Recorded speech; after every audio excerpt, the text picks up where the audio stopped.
پاک نوجوان، متقی نوجوان وہ ہے جو اپنی جوانی اللہ رب العزت کی فرما برداری میں گزارے، جو زنا کے قریب نہ جائے، کیونکہ زنا کے قریب جانے میں بہت سے خطرے ہیں۔ ایک خطرہ تو یہ ہم نے سمجھا کہ انسان کا ایمان سلب کر لیا جاتا ہے، اندیشہ ہوتا ہے کہ کہیں ایمان نہ چلا جائے، ایمان ختم نہ ہو جائے۔ اور زنا کے قریب جانے میں دوسرا بڑا خطرہ یہ ہے کہ ابلیس، شیطان، جب اللہ تعالیٰ نے ابلیس کو راندے درگاہ کیا تو چونکہ وہ بہت چالاک تھا، اس نے اس وقت اللہ تعالیٰ سے ایک عہد لیا۔ اس نے اللہ تعالیٰ سے کہا لَأَقْعُدَنَّ لَهُمْ صِرَاطَكَ الْمُسْتَقِيمِ، آپ مجھے ہٹا رہے ہیں نا، آپ مجھے مردود کر رہے ہیں، آپ مجھے بس قیامت تک کی مہلت دیجئے، پھر دیکھیے میں آپ کے بندوں کو کس طرح بہکاتا ہوں۔ آپ نے جو صراط المستقیم بنایا ہے نا، سیدھا راستہ جس پر آپ کے نیک بندے چلیں گے، میں اسی سیدھے راستے پہ آ کے بیٹھ جاؤں گا، اور پھر آپ کے جو بندے اس راستے پر چلیں گے، آپ کا جو نوجوان متقی پرہیزگار بن کر اس راستے پر چلنا چاہے گا، لَآتِيَنَّهُمْ مِنْ بَيْنِ أَيْدِيهِمْ وَمِنْ خَلْفِهِمْ وَعَنْ أَيْمَانِهِمْ وَعَنْ شَمَائِلِهِمْ وَلَا تَجِدُ أَكْثَرَهُمْ شَاكِرِينَ، میں ان کے پاس سامنے سے بھی آؤں گا، پیچھے سے بھی آؤں گا، دائیں سے بھی آؤں گا، بائیں سے بھی آؤں گا، میں ہر طرف سے انہیں دنیا کی چکا چوند کر دینے والی روشنیاں دکھاؤں گا، میں انہیں حسن کے نظارے دکھاؤں گا، میں عورتوں کو استعمال کروں گا، عورتوں کی جوانی، عورتوں کا حسن ان کے سامنے پیش کروں گا تاکہ یہ بھاگ جائیں، اور میں انہیں بہکا کر رہوں گا۔ تو پھر اس وقت اللہ تعالیٰ نے فرمایا ان عبادی لیس لک علیہم سلطان، جاؤ میں نے تمہیں مہلت دے دی، انک من المنظرین الی یوم الوقت المعلوم، تمہیں مہلت مل گئی، لیکن سنو میرے جو خاص بندے ہیں، میرے جو نیک بندے ہیں، وہ نوجوان جو میری فرما برداری میں زندگی گزارنا چاہے گا، لیس لک علیہم سلطان، تم انہیں بہکا نہیں سکتے، تم انہیں راہ راست سے ہٹا نہیں سکتے۔ تو جب کوئی شخص زنا کے قریب جاتا ہے، وہ زنا کرنے کا ارادہ کرتا ہے، تو اس کے لیے دوسرا بڑا خطرہ یہ ہے کہ اگر وہ زنا کے قریب جائے گا تو پھر وہ عورتوں کے فتنے میں مبتلا ہو جائے گا۔ پیغمبر صلی اللہ علیہ وسلم نے فرمایا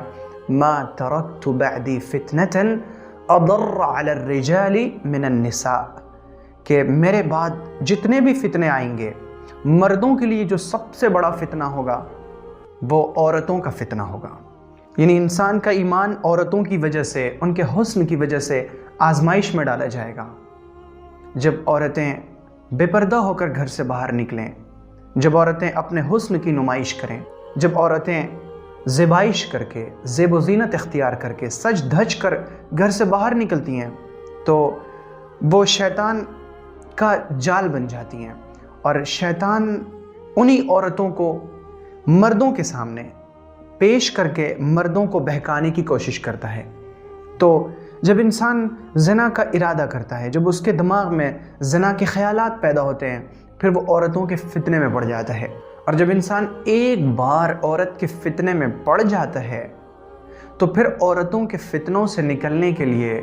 اسے بہت زیادہ جد و جہد کی ضرورت پڑتی ہے، بہت زیادہ محنت کی اور کوشش کی ضرورت ہوتی ہے۔ اور اس کی وجہ یہ ہے کہ جب کوئی مرد کسی عورت سے غلط تعلق قائم کرتا ہے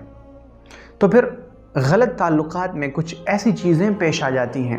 کہ ان تعلقات کو یکسر ختم کر دینا بہت زیادہ آسان نہیں ہوتا۔ پھر بہت سی بار شیطان طرح طرح کے وسوسے ڈال کر گھبراہٹ میں مبتلا کرتا ہے۔ شیطان تو ہے ہی